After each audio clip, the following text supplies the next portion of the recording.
What's up, everybody? Jordan Stewart here from Vover. Thanks so much for tapping into the Vover original show. Just a reminder that if you want to drop your opinions about the episode or respond to the host and guests with your voice, go and download the Vover app wherever you get your apps. Vover, voice over everything. Enjoyed the show. What's going on, Vover Pop? It's Tuesday, so you know what that means. It's time for another edition of Regular Thoughts with Regular Scott. I am your host, Regular Scott, and this week I am going to give my thoughts on the Jeopardy host being announced, both of them. I will also give my thoughts on Emma Stone receiving a payout from Disney, and I will give a short, quick review on Blood Red Sky from Netflix, a little movie for you guys to check out. So without further ado, let's jump right into things. I want to start with a topic that I talked about probably at this point months ago when the search was going on for the new Jeopardy host. And as it should be, a favorite for the role of the Jeopardy host was Levar Burton, the iconic Levar Burton. Iconic for his, he is one of the most iconic black TV legends of all time, and maybe arguably just not even just black, just TV legend of all time. Reading Rainbow is a show that really lives with a lot of adults nowadays. I know a lot of kids probably have no idea what that show is or how influential and how important that show was to get kids to read and to get them invested in reading and make it cool to read. And, to see a black man at that be the one at the forefront was so important back then for just black kids to see, and then not only that, but for him to be LaForge from Star Trek. And that's an iconic role as well. Being a black man on sci-fi. So, and then I can't forget Kunta Kinte, from Roots. So this guy has literally done it all. And the fans were begging for him to be named the host. Once the tragic, passing of Alex Trebek happened, I think it was an instant, okay, we want LeVar. I don't even think it was a question or up for debate. Everybody was like, we want LeVar. It all goes with ratings. And according to the ratings that came out, LeVar Burton's episode was the lowest. And it was significantly lower. A lot of people were pulling in, the ratings sales 5.2, 5.3, 5.7. I think Aaron Rodgers put in like a 5.8. LeVar Burton put in like a 4.4. And, you can say what you want, but I'm flabbergasted by that number and honestly disappointed. It's, you don't get people just perfect for roles like that. And he was perfect for it. Who they did end up choosing, though, they are Mike Richards and Mayim Bialik. I might be saying that name wrong. But you will recognize her she's Amy Fowler from Big Bang Theory, and she is an actual genius.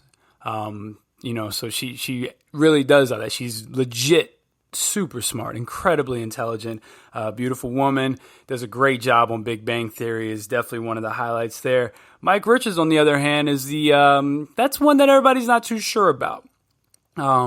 Mike Richards definitely, he's been in the game before. He has been a part of Let's Make a Deal. He's co-produced he's helped produce Who Wants to Be a Millionaire, The Weakest Link. So he's been a part of game shows for a while, but he also has a little bit of baggage here.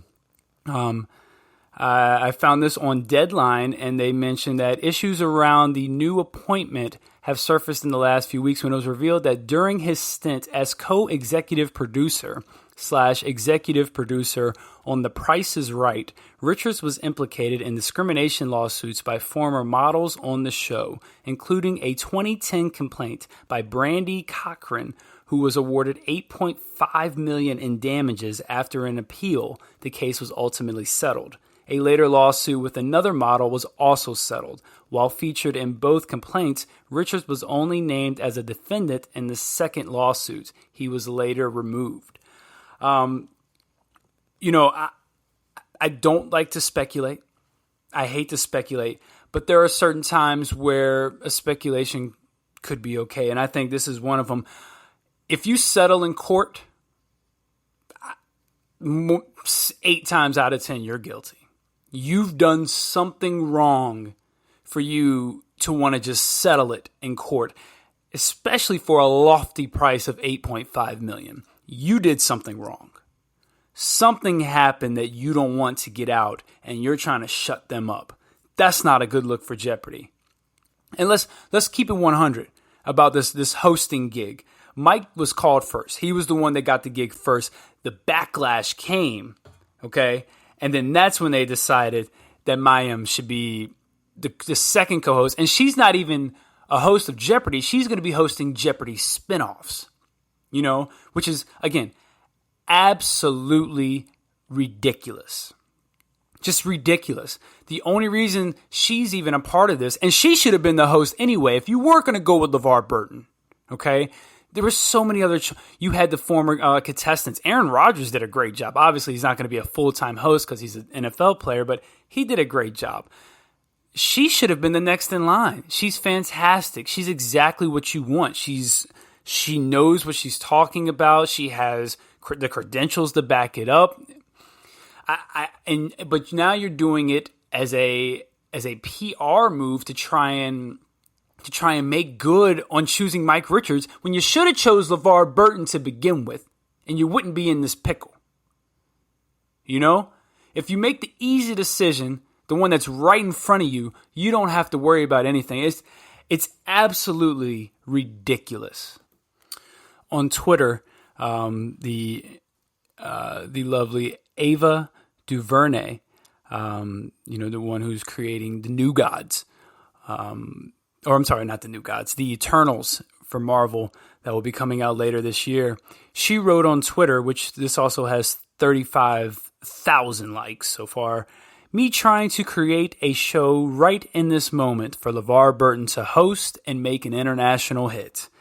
LeVar Burton also replies, check your DMs. Please let this happen, because that show right there will put Jeopardy out of business. Okay, that might be a bit much. Okay, now I'm in my feelings a little bit. Okay, now I'm just letting it out. I'm in my feelings a little bit. Okay, I'm pissed off about LeVar Burton not getting the gig. Okay, I just had to get it out. I feel a lot better now. I got that off my chest. I think I can move on. At least for a little bit. I might circle back to it because I'm really pissed off about it. God dang, how you not gonna pick Kunta Kinte? You know what I mean? You know his name. He know his name. Okay, you might not get that reference if you haven't seen this show. All right, let's move on. Emma Stone is going to be receiving, she's apparently going to be receiving a 8-figure payout for Cruella. And apparently she could also receive another 8-figure payout to create a sequel. Now, this is very interesting because Disney has done just about everything they can to distance themselves and separate from Scarlett Johansson. But with Emma Stone, it looks like they're trying to do everything they can to keep her. I mean, god dang, they opened up the paycheck, or the checkbook for her. An 8-figure salary. And look, and when I say that 8 figures that she was paid, that's an extra 8 figures. That's a compensation 8 figures. She was already paid for the movie. This is a compensation 8 figures that she's paid. So I wonder, what effect does that have on Scarlett Johansson? How does that affect that whole situation going forward? And does Emma Stone come back? If I'm Emma Stone, you just dropped me off 8 figures. You about to drop me off another 8 figures. I might try to work something in my clause. I need to still get paid.